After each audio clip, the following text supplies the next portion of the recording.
No worries, guys. We'll start it from there. Javelins, freelancers, ladies, gentlemen, boys and girls, welcome to Anthem Cast. Going it slightly alone this evening. As you can see there, we've got a picture of a gorgeous blue Colossus keeping us company on this fine evening, morning, afternoon, or whatever it is, wherever you are in the world today. How are you guys? Dazelle, I can see you there. The Tess, glad to see Z hanging out. What is going on, lads?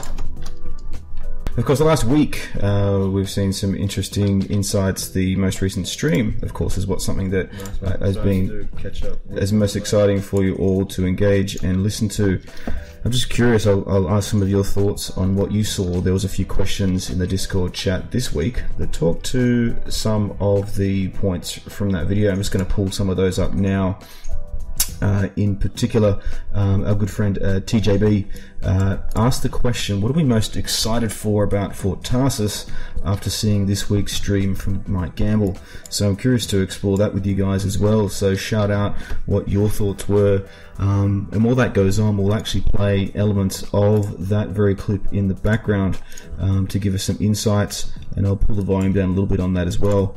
But it's going to be interesting to think what is going to happen with Tarsis. We've all seen examples of what I guess what they've streamed in the recent stream.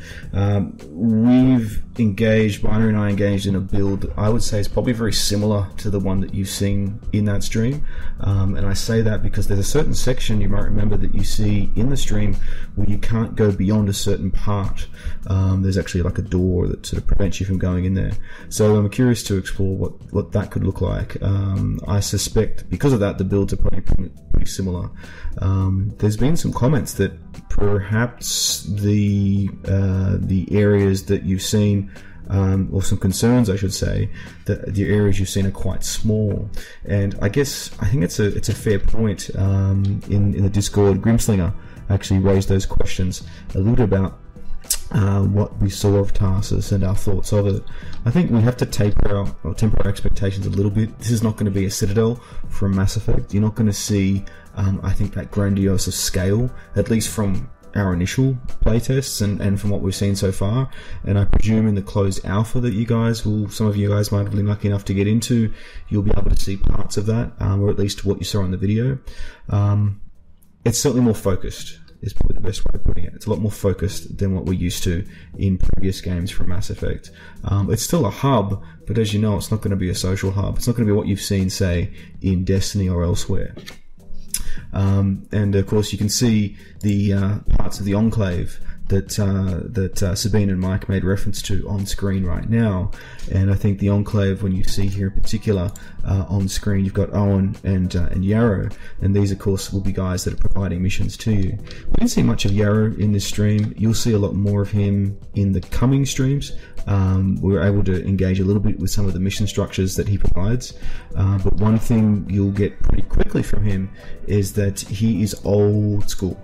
In many ways, how he approaches his world, he is of the old guard. So you could argue there's certainly, I guess the conversation with him is that, well, if he is based in Tarsis, he's kind of like, I guess, remnants of what freelancers once were, and he won't let go. So it's really interesting to see, his, I guess, initial story as that pans out. I'm hoping you guys might see some interactivity with him in the closed alpha. We'll see how that goes. If you're lucky enough to get the closed alpha, that's awesome. There's been some guys in the Discord that have managed to get access to that. Curious to find out what all your guys' thoughts were in terms of Tarsis, for things that you've seen, and things that you've seen from Owen and the character interactions as well. So it was very exciting to see parts of that stream, and I'll keep that kicking on as we do, and we spend some time in the Enclave. We saw a lot more content in the Enclave in previous conversations. If you look at Yarrow, for example, he doesn't have much behind him in terms of the content, in terms of elements behind him, and I'll just track to that right now. But as Sabine mentioned in the stream, it's quite clear there's going to be a lot more to that as time goes on. And I'm going to put that volume up a little bit as well.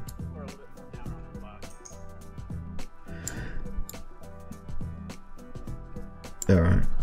And you can see, of course, the part of the Enclave is, it's got that beautiful as medieval crossover that some of us have mentioned.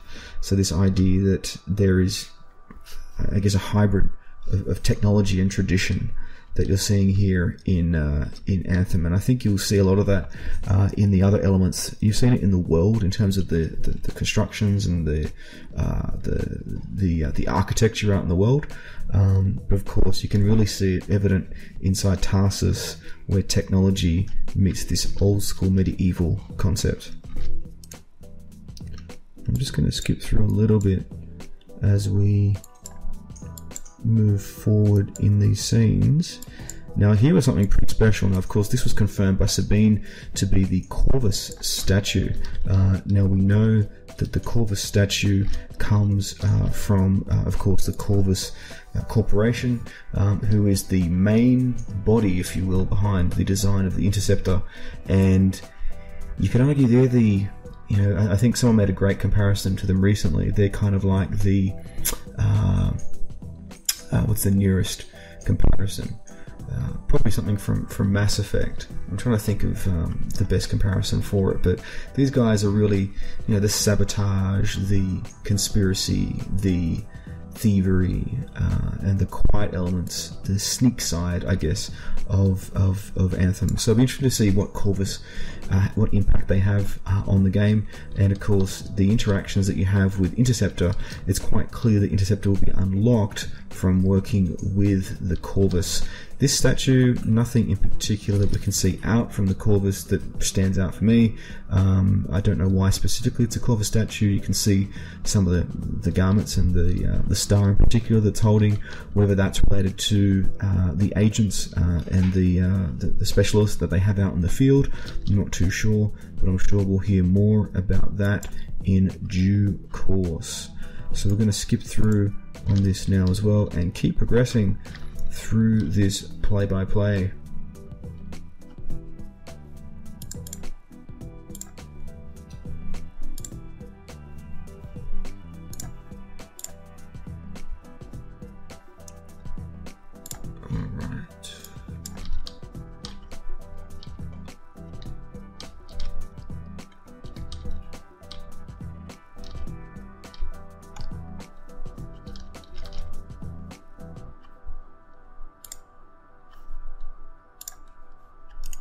And as we skip forward, you start to see Tarsis really open up, and I think I'm just going to jump a little bit around here.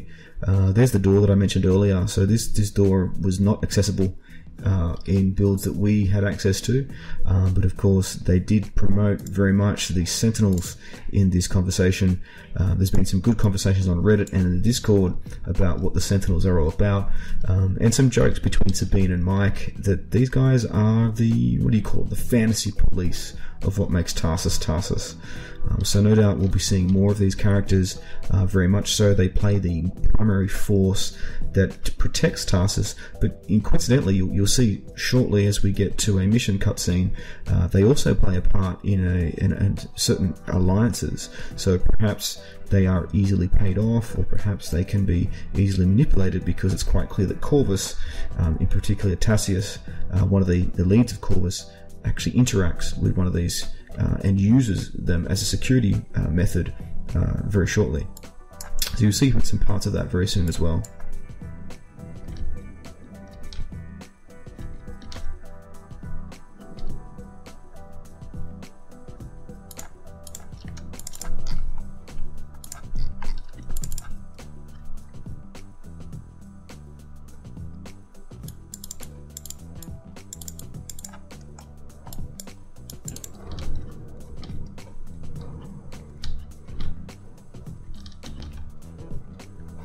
Alright, now just skipping to beyond parts of the Sentinels.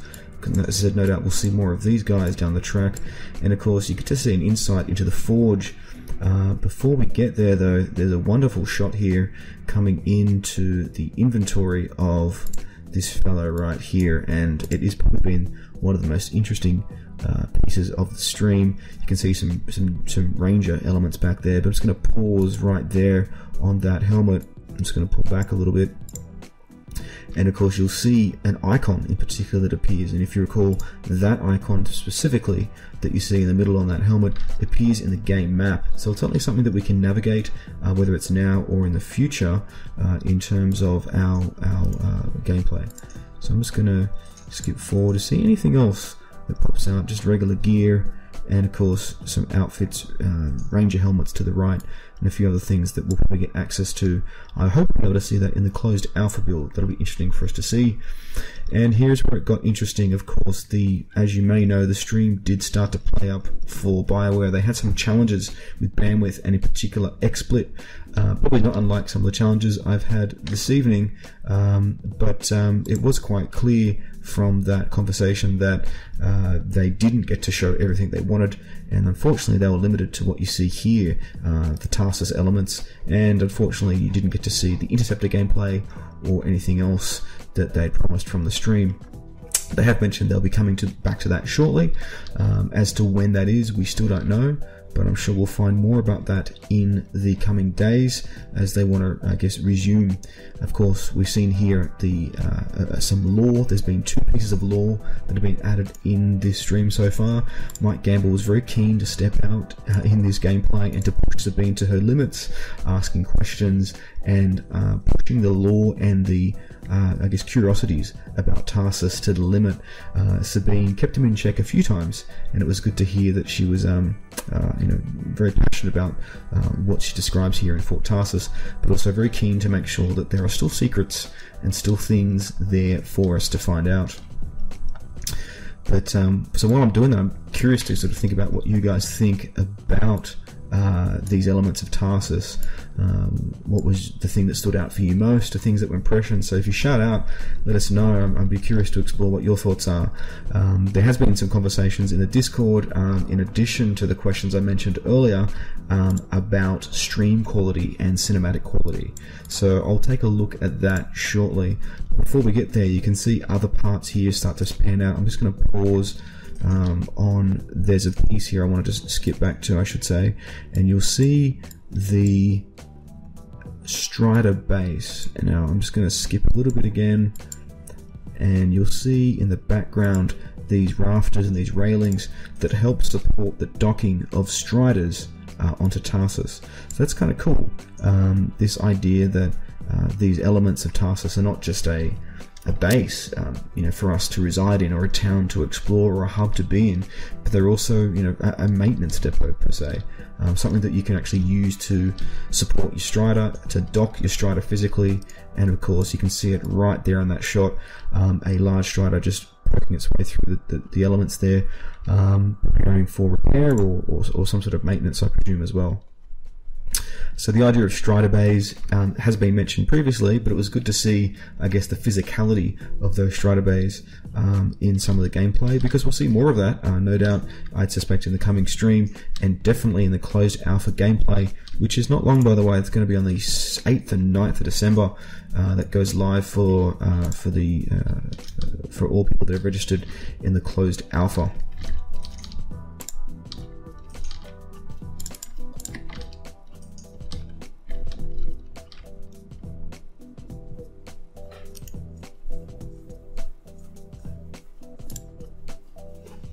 Alright, now beyond that, the other elements you'll start to see in the stream, this is one that sort of raised some curiosities right here, and it's of course the vault, where you'll be acquiring inventory, changing your gear over, upgrading gear, crafting, etc. So this is going to be something that's important for I think a lot of players, but at this stage we don't have much detail. Unfortunately, Mike didn't interact with the vault, so either A, it's not ready yet, or B, maybe they were saving that for another day. So it's one or the other, but certainly we'll see more from the vault, no doubt. We have not had any experience with the vault. I don't think we could access it in our play in October that we had, but it was good to see some elements in play. Going up the stairs, we saw an interaction up here, and that was of course with Jones and I can't remember the name of the other character now, Jones and Franklin. Just showing us some, I guess, some bystander conversation in the world. And it's all world building, this stuff, so it's important and certainly interesting for where we're at. Of course, we also saw access to the Forge at this point, and we're of course introduced to not Zoe. In fact, it's been touted that it's actually Zoe is the character who looks after the Forge, and indeed it is good to see in play a bit of humor and interaction. Again, because of the stream issues, they kept the Tarsis. BioWare did well, to try to mitigate the problems and challenges they were having. Unfortunately, a lot of people were a bit frustrated because at this point they were trying to kick in a live gameplay capture of Interceptor, and they just were worried about drops of frames. So they showed this instead, which is a cutscene conversation with Zoe, and it's probably the first thing that you'll see now in Tarsis that starts to engage the traditional conversation tree that you're used to seeing from BioWare. Now the difference though is that you're not getting the traditional, Paragon or Renegade decision tree. You're not making direct moral decisions like perhaps you've done in the past, but you are starting to make, left or right decisions that will put impact on the journey. And you'll see in a moment that Zoe's having a conversation, having a bit of banter with your character, and on screen you'll see that choice rock up there, of course, LT-RT in terms of traditional structure, and that's the traditional method that they're going to take inside Tarsis and in Anthem in general. So you will get used to seeing that. You're not going to see a wheel like you might have been used to in Mass Effect. You're not going to come up with multiple moral decisions you're going to have to engage in, but more will be these two decisions that will bear impact on your journey inside Tarsis. Of course, this is not going to be anything outside Tarsis, remembering that your gameplay, your activities, everything outside or beyond the wall are directly part of the common world that you engage with your team. So your story, if you remember the slogan, our world, my story, this is where your story starts to unfold, and therefore all of you will have your own, unique Tarsis experience.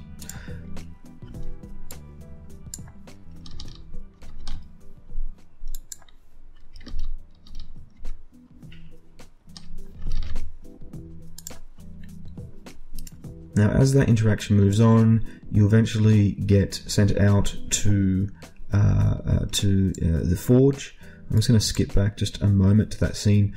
Some people make commentary to the quality of this, that the quality of this scene, for example, because it was cinematic, more, cinematic in nature, was greater than the conversations of the interactions that happened later on in the stream. I'm not too convinced the difference is that great. I didn't see massive concerns about the animation of these conversations. If you look closely, you're certainly not seeing anything of the Mass Effect Andromeda scale. Some people raise some concerns that perhaps that will be a comparable issue given the fact that it is still on the same game engine, but of course we're seeing something a lot better. I think we can unanimously agree that this is something far better than what we saw in the initial stages and the release, of course, of Andromeda. So I'm going to skip forward now on this puppy once again and move forward back out to the Forge. You get to see elements of the Interceptor in play, and this is where it gets interesting. In a moment, you'll see Mark Dara actually accidentally trigger a cutscene animation, and you can tell it's not by accident because they're actually deciding at this point whether to halt the stream or not. AJ and the team decide at this point that they will go for Q&A to ask some questions and answers, and to then be part of that conversation. During that Q&A, Mike chooses, I'm not sure whether he regrets it or not, to then transition forward up the steps into the Forge. So that was an interesting point. We'll get to that shortly. In the meantime, there was a question from GladCZ, and he says, or she says, so is there a possibility to have more than one ending? Now, we don't know how many endings are confirmed, or if it is really of that nature. I suspect you should probably, again, like I mentioned earlier, curb your expectations with that type of thinking. The ending per se of the type of adventure that's going to be in here is going to be far different to what you're used to with Mass Effect, primarily because we know that, as I said earlier, this conversation of my world is your world inside Tarsis. There may be some variations based on decisions you make, but most of the decisions that you make, as I said, don't have significant or great impacts on your adventure outside the world or beyond the wall. And that's pretty much from what we've experienced, and I've seen some of the story and seen some of the Dominion elements, including the monitor, which I can't talk about, but holy smoke, the monitor, the lead of the Dominion is something special. That's all I'll say for now. And it is quite clear that there's some things they're doing to make this story interesting, but I wouldn't be going down the path of what variations of ending will I be getting, because at the end of the day, you will have that experience as your single player story. You will engage in that single player story, but then beyond that, you're going to see obviously what the game really becomes as end game and elder game. And of course, in that elder game, you'll then be looking at activities and other things like that. Question, another one from Gladlet. So you mentioned, yeah, it's a good one. And thanks, Yurahi. Why are they still using the alpha version when it's 2 months before release? It's a good question. There's multiple builds of this game. We know that because they talked about previous builds when we had access to ours in October. At the end of the day, I think we need to, I guess, have the conversation that alpha, beta, technical test, demo, these words are thrown about by developers in many different ways. This is the fully working game in its right. So in terms of what we played, we had access to pretty much the entire game, bar a few things that they limited. They keep the word alpha here because there's still a lot of polishing to be done. So I guess in short, what you've been seeing and the gameplay that you've seen is in a fully completed version of the game. The closed alpha that you'll have access to will be cordoned off, and Mike Gamble mentioned that specifically. There'll be some areas that you don't have access to, in particular the Forge. That's for a reason. That's to stress test the game. So we've got to remember this closed alpha is not about you guys, if you're in it, if you got into it, it's not about you guys looking for story and running around the Forge and trying to find some codex entries. It's actually about stress testing the game. So they're going to put as many people as they possibly can in a small time frame as possible to push the servers and to make sure that with a reasonable large amount of activity, the game is still active, volatile, and not volatile and successful. So in short, it will be an alpha. It still is an alpha, and that's primarily because there's still so much work to go into it. There's still a lot of clarity, content, and conversations that they need to add, tweaking. You've seen in previous builds, for example, there's an inventory bug where there's pink boxes appearing where inventory should appear, and a lot of things like that are there. So it's quite evident that it will remain alpha because they're still making adjustments and patches and fixes, but it does mean that you get to see some very cool stuff, hopefully in the closed alpha soon, and you'll be able to push the limits to that stress test as well. Question, Jay Crescent makes a good point. How long do you think it'll take to finish the main campaign? And look, that's a good question. I think Mark Dara recently mentioned on Twitter that you'll have access to the first Javelin in an hour, and I would say that would replicate the experience that we had. It was about an hour, and I will say this, I'm not sure if I can say it, but I'm just going to say it anyway. Everyone in that group jumped out of the Ranger straight away. So I'll say that 100% of the people that were engaged in that gameplay session, all of us jumped straight out of the Ranger at that first moment that we could. We all picked our own relevant styles. I went for Inti. Binary went for Colossus. That's why I gave him the Colossus. And a few others went for Storm. So it was really exciting to see that decision. And it wasn't because, again, we had no hate. We had no hate on the Ranger. It was more, let's just jump out. But anyway, to answer your question, to go back to it, so we had that within an hour. I suspect you'd have all Rangers unlocked.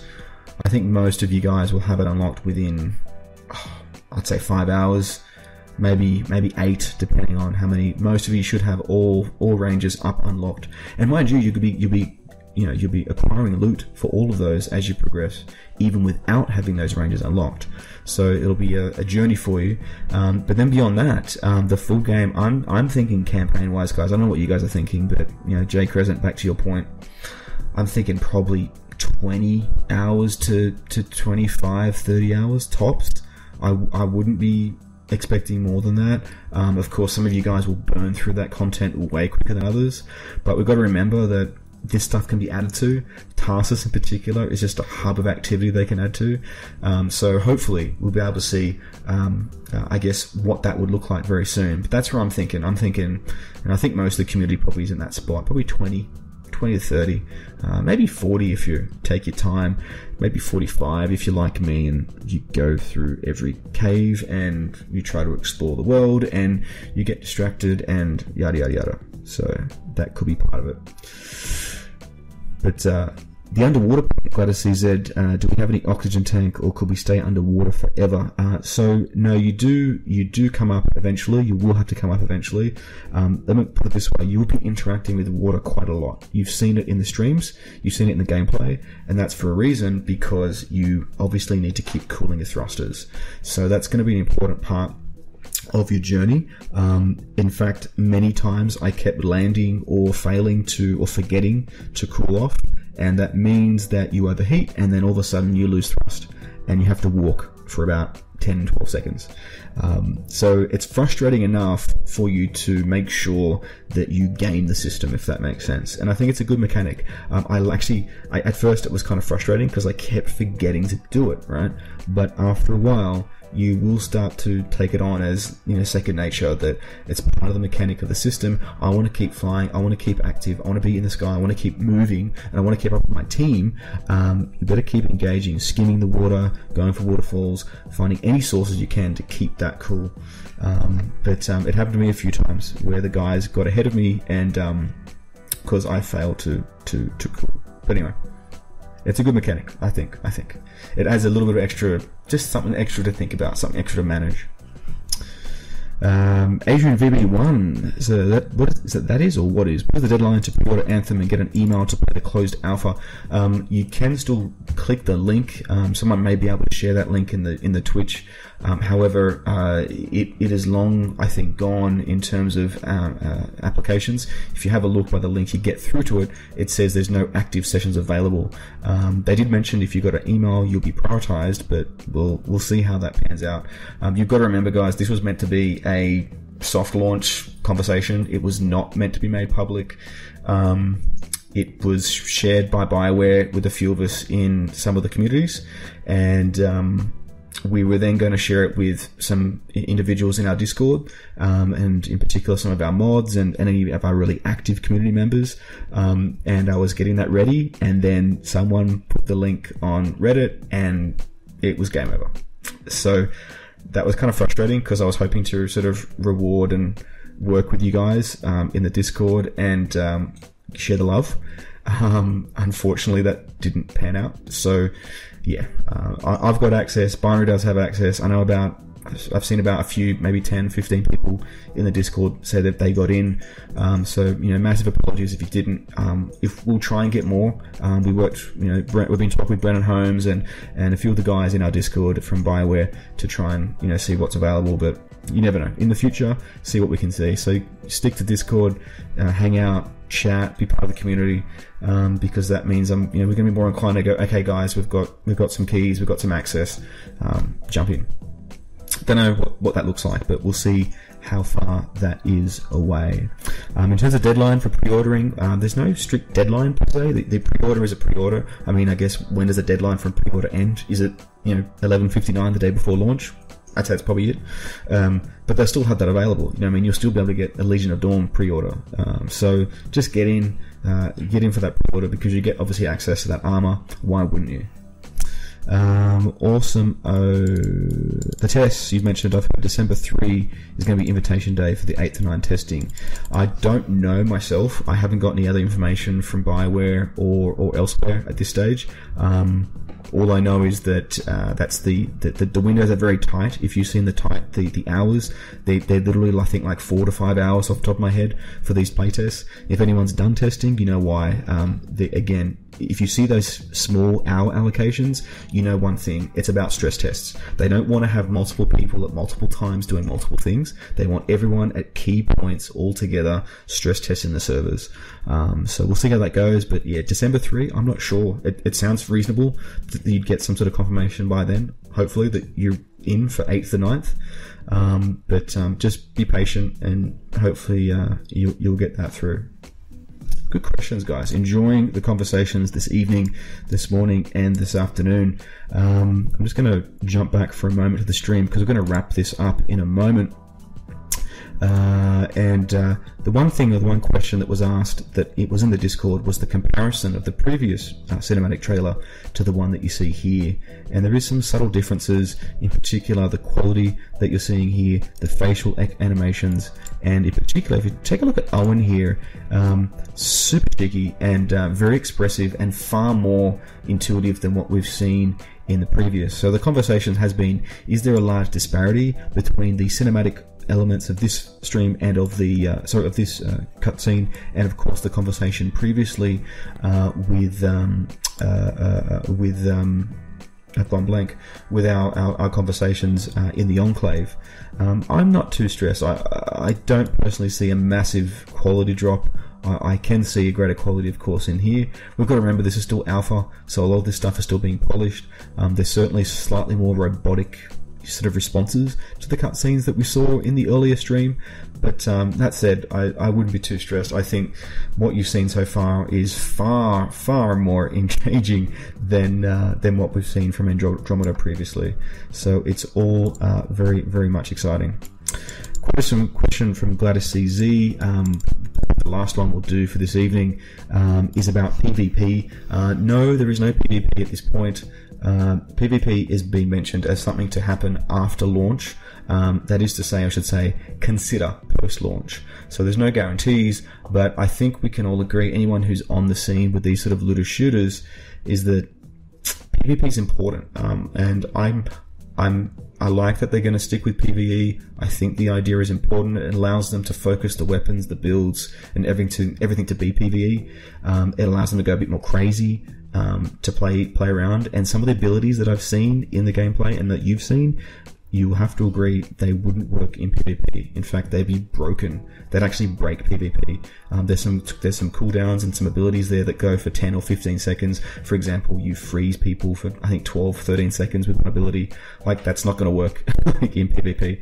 So I suspect it will come. I think it's important for longevity of the game. I think it needs to. As to when that happens, I don't know. I would hope that it's separate if it does happen. It becomes like a separate mode. You're used to this in other games of Destiny, etc. So let's see how that pans out. So not sure if it does eventuate, but I think it does. I don't actually like PvP. It's not my main thing. The Dark Zone, for example, The Division was probably one of my most painful times because it wasn't very good. But for a lot of people, it's awesome. So I think it's needed. We'll see how that pans out, though, in the coming months post-launch. Don't keep your hopes up, but at least think in the near future you might start to see more of that. Storm's Ultimate there, and of course, I actually think all the ultimates could do with a little bit more panache, a bit more magic, a bit more bombastic stuff. I think Storm's not my worry in particular. I think Interceptor could probably do with a bit of a put the hydraulics underneath that and pump that up, make it a bit more bombastic, colourful, bright, fancy, flashy. Like, I actually think the Interceptor Ultimate should be something like an anime scene, like just a real big crazy scene. Storm's one is okay. I'm not too fussed with that. I actually like how it modifies and changes between. You've got the elements at play, and then of course the final meteor that drops. I think all of them could be add a little bit more.